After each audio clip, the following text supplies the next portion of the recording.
What's up YouTube, it's your boy Nash here, welcome back to the channel, excuse me, and welcome to another episode of Yu-Gi-Oh's Biggest Issue. Now this week's episode might be a little bit different than normal, because if you guys remember, earlier this year, back in March, we got a set that was known as, excuse me, Hidden Arsenal Chapter 1. And it showcased the first 4 sets of Hidden Arsenal. Some of the cards that were in those 4 sets, you had, if I can scroll down here a little bit, you had cards such as, such as Blizzard Warrior, Blizz, Defender of the Ice Barrier, Cryomancer of the Ice Barrier, just a bunch of random Ice Barrier monsters that seemed good, but really they weren't. There was also cards, such as Brionic, Deloran, Gungnir, Trishula, just a bunch of, Mist Valley cards, a bunch of Flamvels as well. Ally of Justice, including one of my favorite cards, or actually two of my favorite cards, Catastor and Decisive Armor, which were insanely broken. You also had as well the Naturias that were also in this set, that were also in some of the previous Hidden Arsenal sets, and then you also had as well their extra decks. So you had Exterio, Beast, Leo Drake, which was basically a 3K vanilla, which is kind of stupid. Barkion and Landois, which out of all of the Notorious Synchros, Beast, Barkion, and Landois were the only cards that were really good, because you guys know with Beast, it basically acts as a solemn judgment for spells. Barkion was a solemn judgment for traps, and then Landois was, I believe, a solemn judgment for the monsters, which was pretty cool. And then you also had as well Fabled as well, a bunch of Fabled cards, Dragoonities.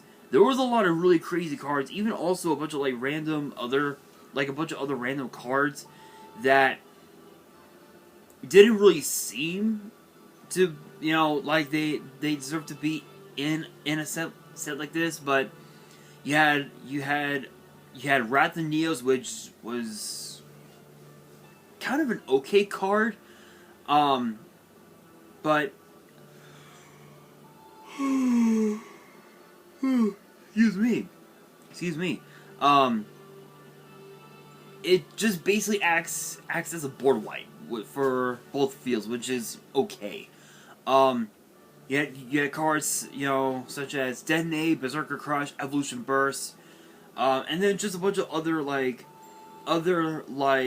OCG imports, such as Dragoonity Gusarme, Arm Dragon, the Armored Dragon, Pile Arm Dragon, Deep Sea Repetitor, and then also a bunch of reprints, Armorion, Power Tool Dragon, Formula Synchron. You even also had cards as well that were also reprinted that were a part of the set. So you had cards like Skill Drain, Dust Tornado, Wabaku, Enemy Controller, Book of Moon, MST, Poly, Goyo Guardian, which nowadays is a bullshit card. It's utter bullshit.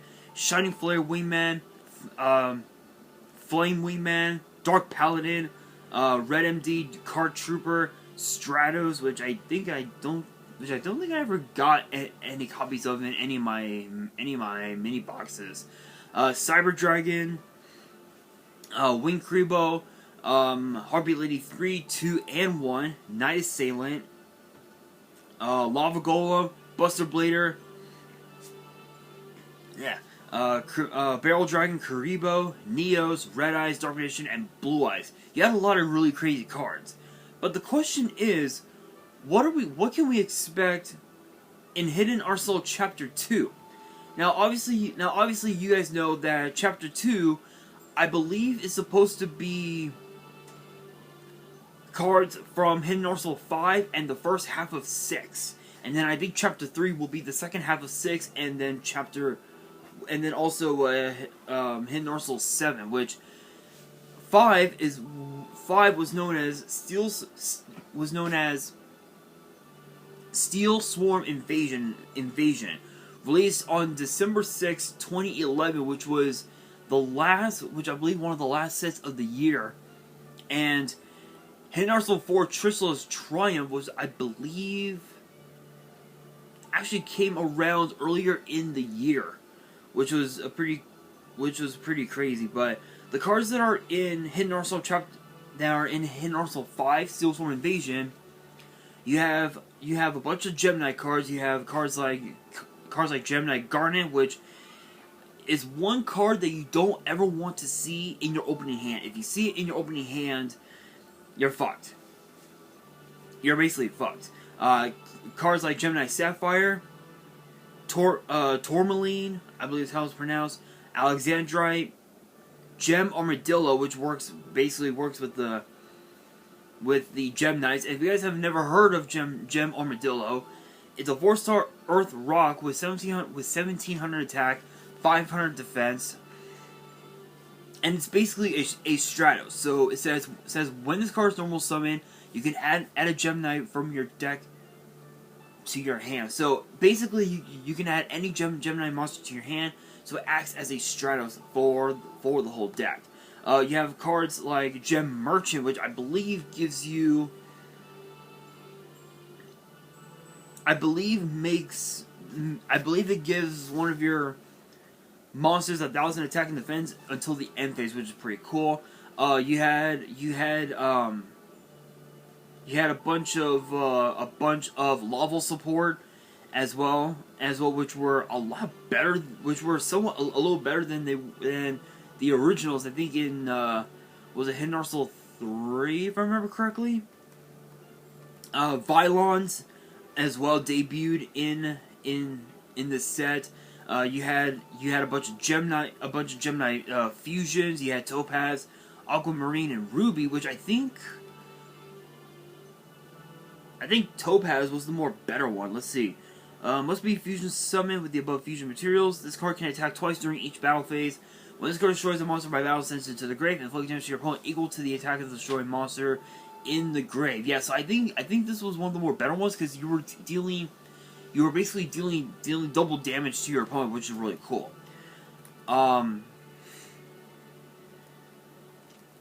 You know, and then of course too, you had Laval the Greater, which was kind of an okay card. You had Lavaval Dragon, which was basically I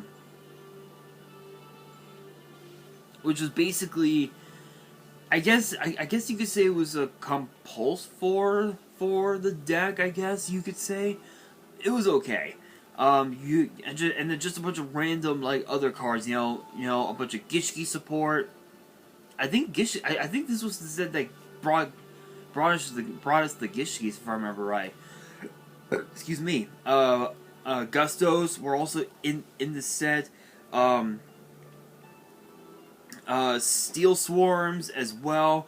And then of course too the Evagishki ritual monsters, which I believe Mind Aegis, I believe is how I pronounced it right, hopefully I did, was basically the card was basically it was banned for so long because of what it could do, which reads you can ritual summon this card with any Gishki ritual spell. When this card is ritual summoned, target up to 5 cards in any graveyard in any graveyard or graveyards, shuffle those targets into the deck. So this basically will give you more more resources, you know, more recruiters, if you will. Um,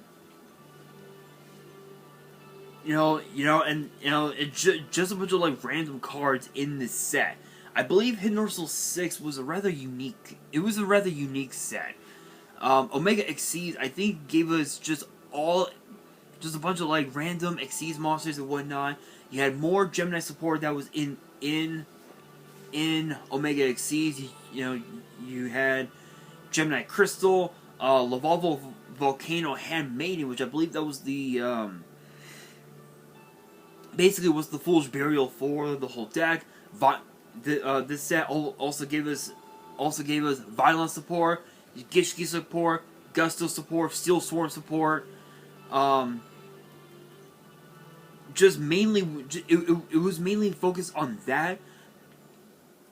But I believe it also gave us a bunch of other Exceeds. What were the Exceeds monsters in the set?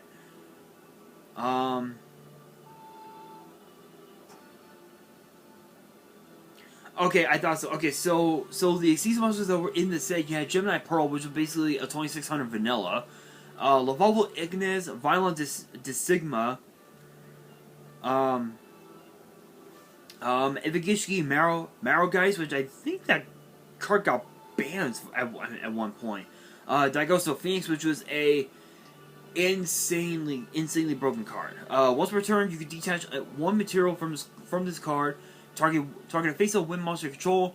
This turn, it can attack twice during each battle phase. So it basically acted as a Cyber Twin Dragon of sorts, which is pretty crazy. I think those were the only Exceeds monsters. Yeah, so just a bunch of random Exceeds monsters that were in the set, and then Steel Storm, and then also Hidden Dorsal 7 Knight of Stars was, I believe, one of the more unique sets because we had even more Gemini support, even more level support, Gishki support, Gusto support, but this also was the set that introduced us to the Constellars, or I guess you could say gave us a few support cards for the set, because I believe Constellars didn't come out until, if I remember right, Duelist Alliance, if I'm right on that. So it was interesting. This also I believe debuted the Evil Swarms as well. So for the Evil Swarms you had Ketos, Heliotrope, Evil Swarm, Lantern, Mandragora, and then just a bunch of other like random cards that were in the set. Ivagishki, Levianima, I believe that's how it's pronounced. Gemini Sarconia, which is basically a damn near 3K vanilla, damn near. Lavalval Chain, which is one of the most broken cards in the set. This card is just absolutely insane. If you guys have never heard of Lavalval Chain, it's a rank 4 Fire Sea Serpent Exceeds with 1800 attack and 1000 defense, and required 2 level 4 monsters. So it was generic. The effect reads: once per turn, you can detach a material from his card, activate one of these effects. Send one card from your deck to your grave, choose a monster from your deck, and place it on top of your deck. This basically gave you access to manipulate your draw to where you can instantly OTK your opponent like that, and that was one of the reasons why this card got banned. It also featured cards such as Dagosto Emerald, which got banned once we got into Zodiac format. This card was banned in an instant, just like that, because of the fact that it was either you got the chance to send, target 3 monsters in your grave, shuffle them into the deck and draw a card, or you get to target a vanilla that was in your graveyard and you could summon it, which was absolutely insane. So it was basically a recycle 3 plus 1, plus a reborn all on its own, which is insane. Castella Hyades, I believe how it's pronounced. Not the best one. Not the best one. I think it I think it acted as sort of like a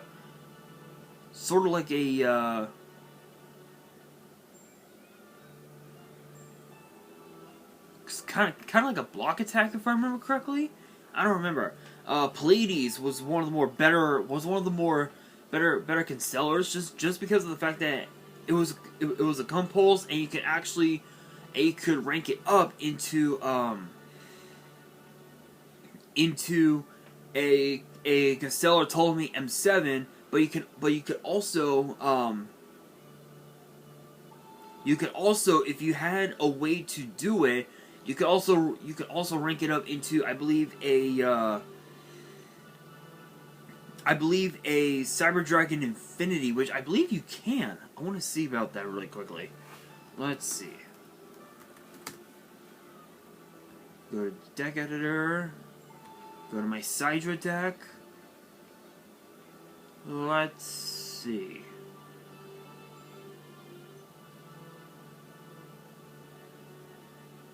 Oh, I guess not. I guess not.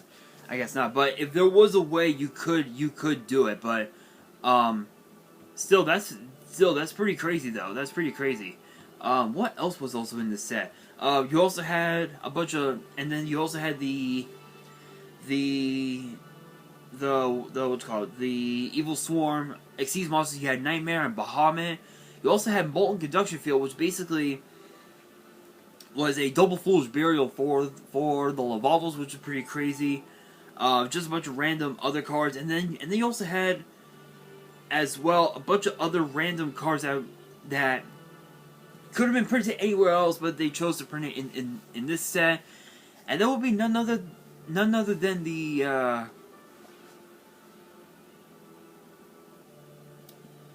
cards that were used against Yuma. But you guys are wondering, what are those cards?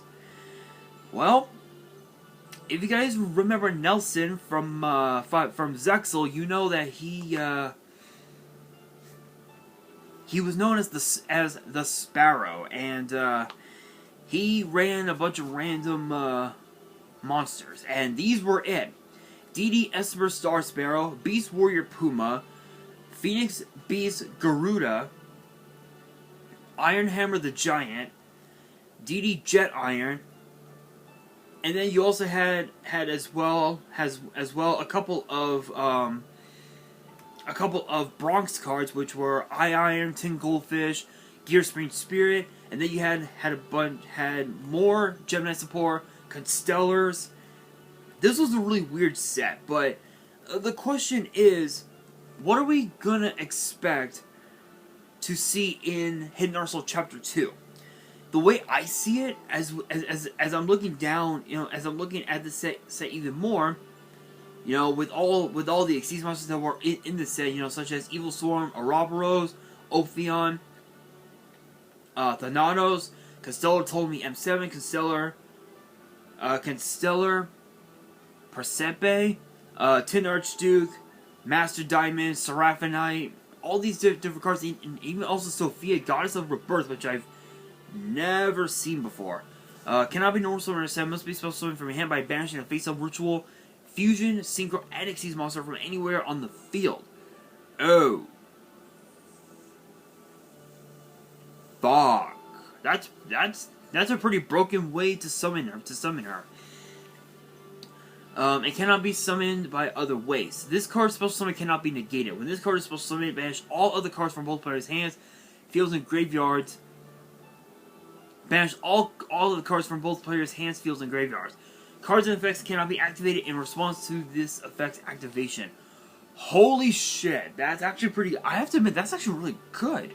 That's actually really good, especially if you ran this in, like... If you ran this in a Dark World deck, and you have a way to... And if you were to have Cypher Lord Omega, once you summon Omega, then you can keep bringing your cards back into your graveyard, and you can just use their effects again and again, which that's actually pretty cool.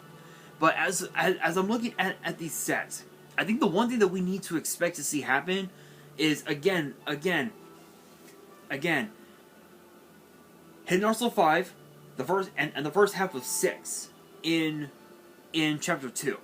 As far as like the other reprints that we could potentially see, I think the one thing that we could potentially see, as far as the dual terminal cards, that's kind of a hard that's kind of a hard one, because I think I want to see about something.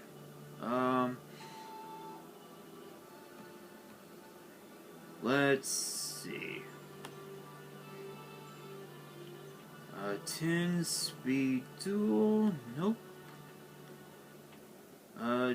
Dual terminal. Let's see. What are some of the cards that we could potentially see? Let's look at 5A. So I'm looking at some of these dual terminal cards, and I think just to name some of them, I think some of the cards that I would love to see in the dual terminal set. I think honestly some Skull would probably be one. Definitely Black Skull Dragon. I know Black Skull Dragon was a rather interesting. I think Black Skull was in the dual terminals, weren't they? Senju was one. Kelbeck, Puppet Master, the Tricky, the Silent Swordsman lineup, the Armed Dragons, Krebons. There were so many of them, but I think if I had to pick 5, I think honestly, excuse me, Summon Skull, Thought Ruler Archfiend, because I know that Archfiend was a really busted card back in the day. I don't know, I don't know, maybe Karma Cut. That might be a rather interesting one, because it is sort of removal. But the only problem is that Karma Cut has a drawback, and the one drawback is the fact that your opponent could potentially have a way to bring those cards back into their graveyard, and they can just activate Pot of Avarice, send it back into the deck, and they can end up they could draw 2 cards. And those 2 cards could potentially be the one that you banish, which is possible, but who knows? But yeah, I believe a lot. I think number 10, Illuminite, could be another one that could be in the set. As far as like the reprints go, promos, I don't even know what to expect with the promos. The light and shadow imprisoning mirrors, that could be those could be some broken cards that we could potentially see. Master Diamond might be another one we could also see, but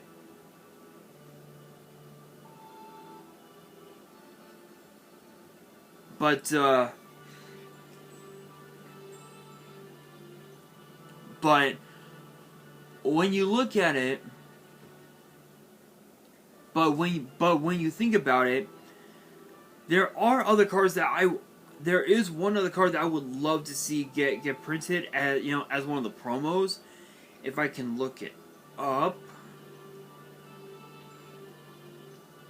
Yeah, I think Mistworm might be one of them. Burst Stream of Destruction, Dark Magic Attack, Infernal Fire Blast. Those could be cards that could be printed in the set.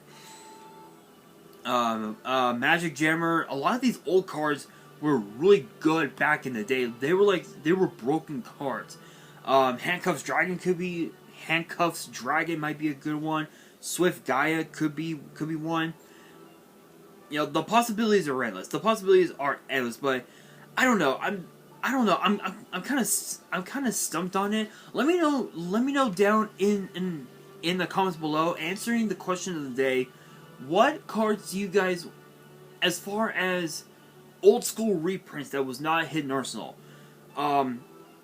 what cards do you guys want to see get printed in Hidden Arsenal Chapter 2, and what do you think we could expect to see in the set as far as the promos go?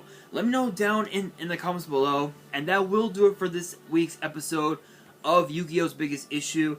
Hopefully you guys enjoyed. If you did, make sure you guys smash that thumbs up button. If you guys are new to the channel and you guys want more episodes of Yu-Gi-Oh's Biggest Issue, which get posted every Friday, make sure you guys subscribe to the channel and turn on the notification bell so you guys do not miss out on any new content that comes your way. And as always, make sure you guys follow me on all my social media. Links will be in the description below, as will the info to my fan mail. It will also be in the description as well. And on that, this is your boy Nash, signing out.